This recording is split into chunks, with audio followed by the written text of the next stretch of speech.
प्यारे मसीह विश्वासियों, जय यीशु की प्रस्तुत है 21 अप्रैल 2021 के बाइबल पाठ। पहला पाठ प्रेरित चरित अध्याय 8 पद संख्याएं 1 से 8 तक से लिया गया है। पाठ का मूल वाक्य है, वे घूम घूम कर सुसमाचार का प्रचार करते थे। यरूशलेम में कलीसिया पर घोर अत्याचार प्रारंभ हुआ। प्रेरितों को छोड़ सब के सब यहूदिया तथा समारिया के देहातों में बिखर गए। भक्तों ने स्तेफनुस पर करुण विलाप करते हुए उसे कब्र में रख दिया। शाऊल उस समय कलीसिया को सताने लगा। वह घर घर घुस जाता था और स्त्री पुरुषों को घसीटकर बंदी गृह में डाल देता था। जो लोग बिखर गए थे वे घूम घूम कर सुसमाचार का प्रचार करने लगे। फिलिप समारिया के एक नगर जाकर वहां मसीह का प्रचार करने लगा। लोग उसकी शिक्षा पर अच्छी तरह ध्यान देते थे, क्योंकि सब उसके द्वारा दिखाए हुए चमत्कारों की चर्चा सुनते अथवा उन्हें स्वयं देखते थे। दुष्ट आत्मा ऊंचे स्वर से चिल्लाते हुए बहुत से अपदूत ग्रस्त लोगों से निकलते थे और अनेक अर्धांग रोगी तथा लंगड़े भी चंगा किए जाते थे। इसलिए उस नगर में आनंद छा गया। प्रभु की वाणी। ईश्वर को धन्यवाद। और आज का सुसमाचार पाठ संत योहन के अनुसार पवित्र सुसमाचार अध्याय 6 पद संख्याएं 35 से 40 तक से लिया गया है। पाठ का मूल वाक्य है, पिता की इच्छा यह है कि जो कोई पुत्र को पहचान कर उसमें विश्वास करे उसे अनंत जीवन प्राप्त हो। यीशु ने लोगों से कहा, जीवन की रोटी मैं हूँ। जो मेरे पास आता है उसे कभी भूख नहीं लगेगी और जो मुझ में विश्वास करता है उसे कभी प्यास नहीं लगेगी। फिर भी जैसा कि मैंने तुम लोगों से कहा, तुम मुझे देखकर भी विश्वास नहीं करते।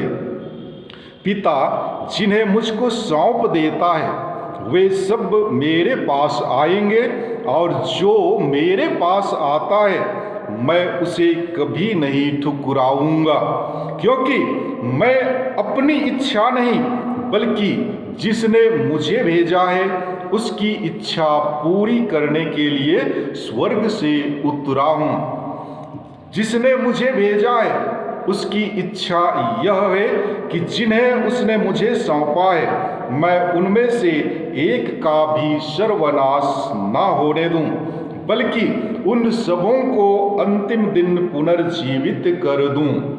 मेरे पिता की इच्छा यह है कि जो कोई पुत्र को पहचान कर उसमें विश्वास करता है उसे अनंत जीवन प्राप्त हो। मैं उसे अंतिम दिन पुनर्जीवित कर दूंगा।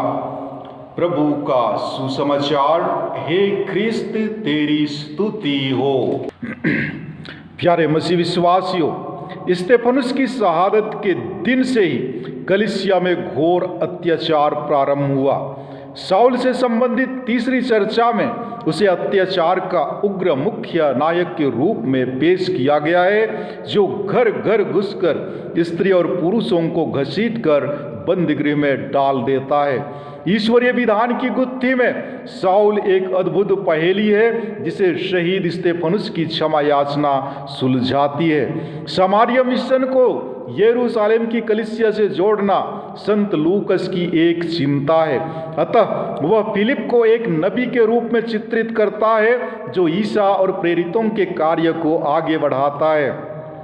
वह ईसा की तरह समाज के तिरस्कृत लोगों एवं दलितों के प्रति सहानुभूति रखते हुए उन्हें नवगठित ईश्वरीय प्रजा में सम्मिलित करने के लिए सुसमाचार सुनाता है। समारी लोग यहूदियों के द्वारा तुच्छ समझे जाते थे। फिलिप के द्वारा समारिया के एक नगर में आनंद छा जाता है, क्योंकि ईश्वर का राज्य उनके बीच आ गया है। प्यारे भाइयों बहनों, हम देखते हैं कि संत योहन के सुसमाचार अध्याय 15 पद संख्या 20 में प्रभु यीशु ने अपने शिष्यों से जो कहा था वैसे ही होते हुए दिखाई देता है। प्रभु यीशु ने अपने शिष्यों से कहा था कि मैंने तुमसे जो बात कही उसे याद रखो। सेवक अपने स्वामी से बड़ा नहीं होता। यदि उन्होंने मुझे सताया तो वे तुम्हें भी सताएंगे। यदि उन्होंने मेरी शिक्षा का पालन किया तो वे तुम्हारी भी शिक्षा का पालन करेंगे। जी हाँ, जैसे कि आज के पहले पाठ में हमने सुना कि स्तेफनुस की हत्या के दिन से ही कलीसिया में घोर अत्याचार शुरू हुआ। जिस प्रकार से लोगों ने प्रभु यीशु को अस्वीकार किया और उसे मार डाला, उसी प्रकार लोग प्रभु के शिष्यों पर भी अत्याचार करना प्रारंभ कर देते हैं। लेकिन पुनर्जीवित प्रभु ने अपने शिष्यों को पवित्र आत्मा का सामर्थ्य एवं शक्ति प्रदान किया और शिष्यों ने अपनी जान की बाजी लगाते हुए प्रभु के सुसमाचार का प्रचार करना नहीं त्यागा। लोगों ने देखा था और सुना था कि लोगों ने किस तरह से स्तेफनुस को पत्थरों से कुचलकर मार डाला था।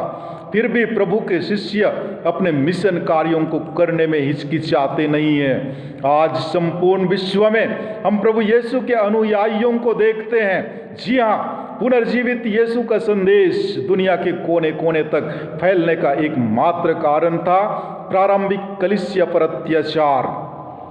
आज के पाठ में कहा गया है कि प्रेरितों को छोड़ सबके सब यहूदिया तथा सामरिया के देहातों में बिखर गए।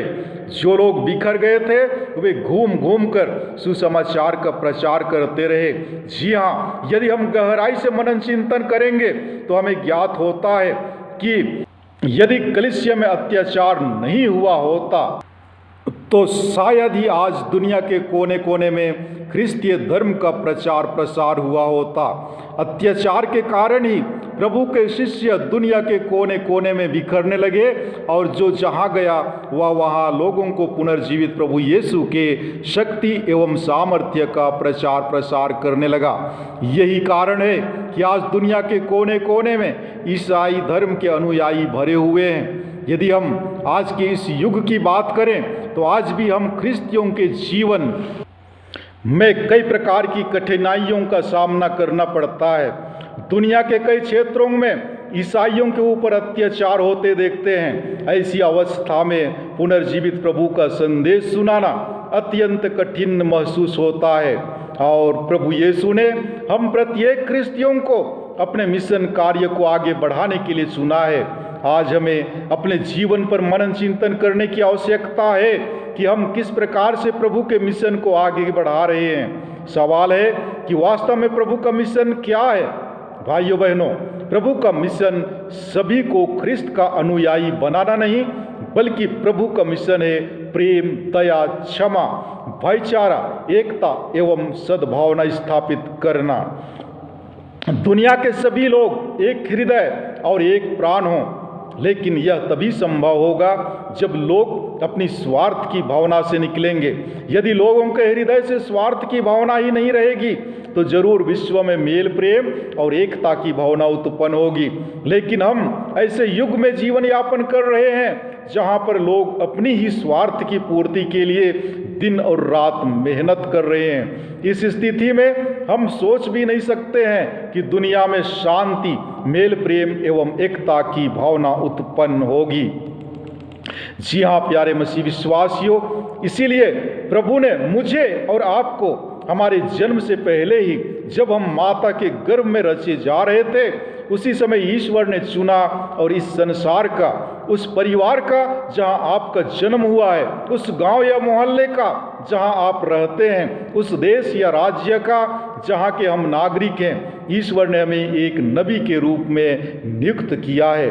अतः एक नबी होने के कारण हमें पुनर्जीवित प्रभु के मिशन कार्य को आगे बढ़ाने में सहयोग देने की जरूरत है। लेकिन ये तभी संभव है जब हम अपने आप को बदलेंगे, क्योंकि कहा गया है मैं बदलूंगा, लोग बदलेंगे और दुनिया बदलेगी।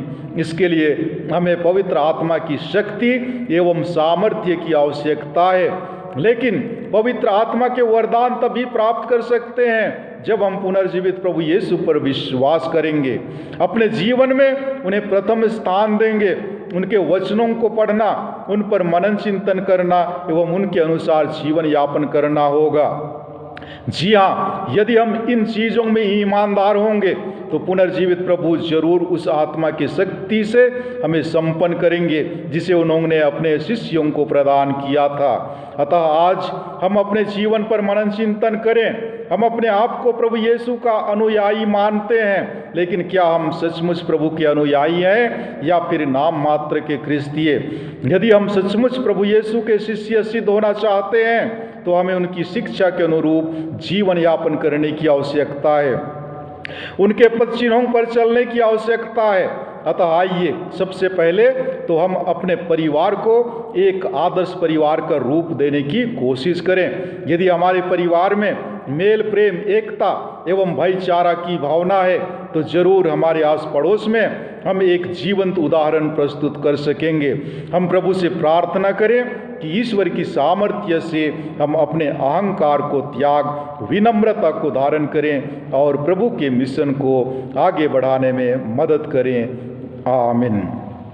प्यारे मसीह विश्वासियों, यदि आपने मेरा चैनल सब्सक्राइब नहीं किया है तो कृपया सब्सक्राइब करें, लाइक करें, कमेंट करें और शेयर जरूर करें ताकि प्रभु के वचनों को अधिक से अधिक लोग सुन सकें। आमीन।